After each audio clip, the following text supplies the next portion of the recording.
There's a moment in our history that didn't just mark the fall of a dynasty, it cracked the energetic spine of an entire civilization. Not when kingdoms fell, not when arrows flew, but when a woman's dignity was gambled away in the name of loyalty. That moment was Draupadi's Vastraharan, and it wasn't just a crime, it was the birth of Kali's consciousness in the human field. Every civilization rests on four pillars: truth, dignity, fairness, and courage.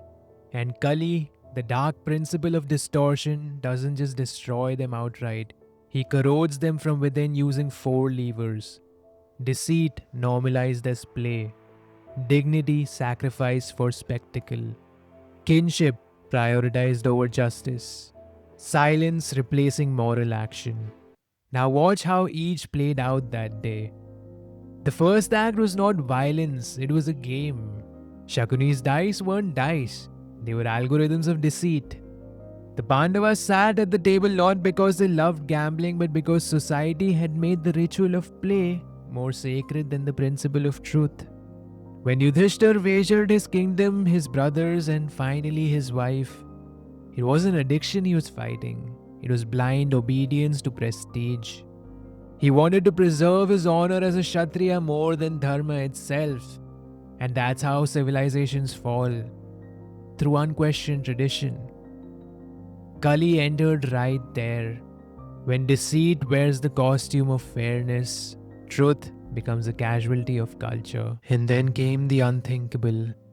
A queen, Draupadi, dragged into the royal court. Humiliated before the elders, the gurus, and the men sworn to protect her. This wasn't just a violation of her person, it was an energetic act of desecration. Because when a society publicly humiliates its feminine principle, it cuts itself off from Shakti, the power that sustains coherence itself.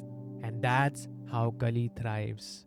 When a woman's body becomes a stage upon which men can play out their ego dramas, every look of silence, every averted gaze was just another thread of Dharma snapping in the collective field. And then what about the elders? What about men who had vowed to protect righteousness? They're all standing silent. Because the perpetrators were family. And family loyalty, they thought, was higher than justice. That was the real betrayal. Not Duryodhana's lust, but Bhishma's silence. Because when the custodians of order place bloodline over truth line, they don't preserve the family, they poison it. And Kali feeds on that kind of silence. Every time a father protects a corrupt son, a leader shields his kin, a guru excuses his disciple, the collective charge of distortion deepens. Draupadi did what few humans have ever done. She invoked divine justice, not for revenge but restoration of Dharma. And Krishna intervened not as a rescuer but as the witness of cosmic consequence. The war that followed was the karmic cleanup of centuries of suppressed injustice. Because once Dharma is silenced long enough, the only language left is chaos. Unfortunately, that's also the final act of Kali. To make humans so numb to injustice that only destruction can reset the field. Kali didn't rise from darkness, he rose from our refusal to shine. From Yudhishthir's addiction to honor, from Bhishma's obedience to clan, from Duryodhana's entitlement, and from every bystander who chose silence over courage. Every time we protect the familiar over the truthful, every time we choose comfort over confrontation, we resurrect Kali within us. So what's the antidote?